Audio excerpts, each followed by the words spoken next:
Pour la première fois en Martinique, Saveurs Caraïbes, le salon dédié à l'art culinaire et aux métiers de bouche, a réuni sur le Malécon de Fort-de-France le meilleur de la cuisine antillaise. Objectif affiché ?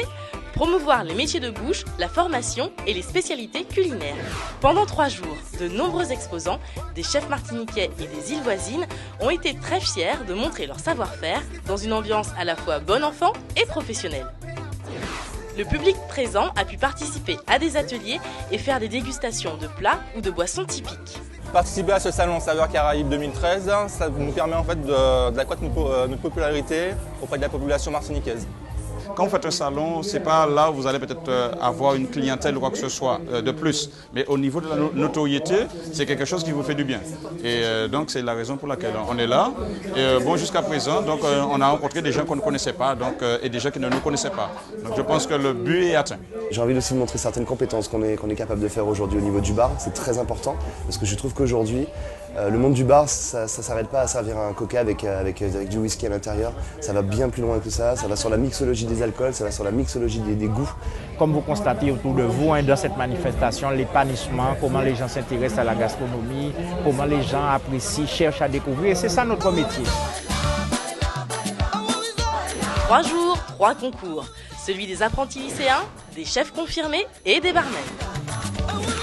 Le premier jour, les jeunes sont à l'honneur, motivés et encouragés par des professionnels heureux de partager leur passion. La cuisine est un métier d'avenir à une condition de prendre le bon goût. Vous savez, il ne suffit pas de dire que je veux faire à manger et puis je viens faire un métier et demain matin on sait qu'on s'est trompé. Il faut avoir ce qu'on appelle être motivé pour faire son métier.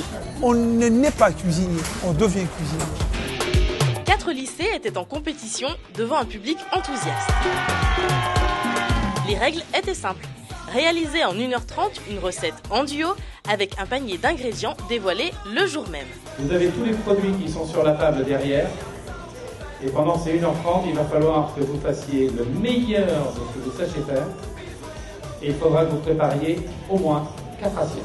Tous les critères seront pris en compte. Et bien sûr, nous irons jusqu'à la fin, jusqu'à la décoration de l'assiette. Concentration maximale pour les candidats sous les projecteurs des caméras et le regard attentif du jury. Une occasion de mettre en avant leur technique. 5, 4, 3, 2, 1, terminé. Reculez s'il vous plaît. Le jury entre en scène pour évaluer les plats élaborés et se retire pour délibérer. C'était très simple, c'est-à-dire la créativité. Et après une attente toujours trop longue pour les candidats, c'est finalement le CFA de Rivière-Salée qui remporte le concours. Une belle expérience pour ce duo qui n'avait encore jamais travaillé ensemble.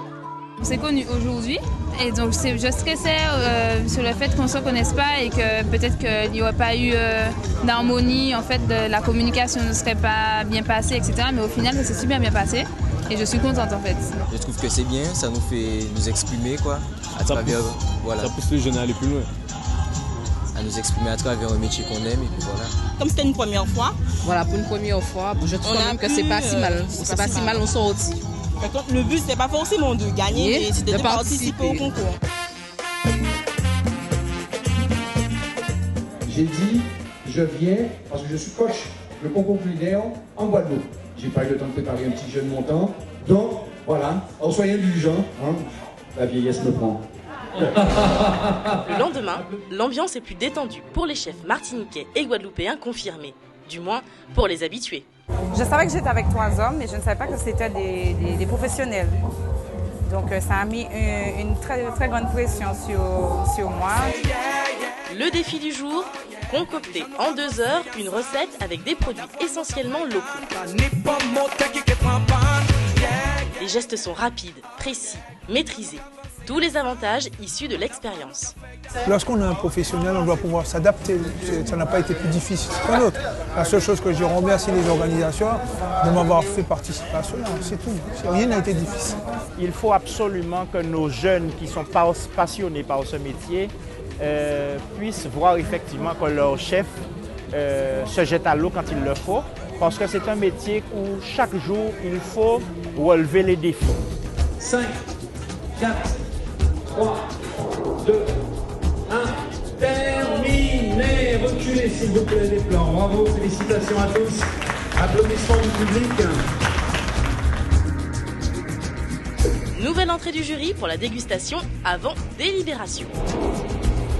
Je trouve qu'elle a plus d'ingrédients, tu vois. Au niveau de la présentation, c'est un pignon. Avec une note de 17,80 et plus de 55 ans de métier à son actif, c'est le Martiniquais Jean-Philippe Crampon qui l'emporte. C'était une bonne expérience dans le principe que c'était bon enfant et à la fois c'était professionnel. Tout simplement parce qu'il y avait beaucoup de jeunes qui étaient là en train de regarder, il y avait des parents. C'était la valorisation d'un métier et il devait de droit que je participe à cela. Pour moi, tout le monde est lauréat. C'était convivial, c'est pour cela que je mettais un peu d'ambiance. Hein. On est entre nous, c'est un petit concours. Nous formateurs aujourd'hui, nous avons voulu aussi donner l'exemple. Les jeunes, il faut vous y mettre, c'est un métier passionnant. Et je peux vous dire, demandez s'il y a parmi vous des gens que vous connaissez au niveau de Pôle emploi. C'est rare de trouver un bon cuisinier ou un bon pâtissier inscrit sur Pôle emploi. Donc il y a encore de l'avenir, mais de la bonne cuisine. Et particulièrement travailler le produit du terroir. Quant à Elodie, elle arrive en 3e position et reçoit le coup de cœur du jury. Et pour finir, le concours de cocktails. Place au shaker, au style, à la technique et au stress. Les barmen ont dû se creuser les méninges pour trouver le savant dosage faisant la différence auprès du public, jury de cette épreuve. J'appellerai le candidat numéro 1. C'est un homme. Lilian. La palme est remportée par une jeune femme. Un petit exploit dans ce métier à dominance masculine.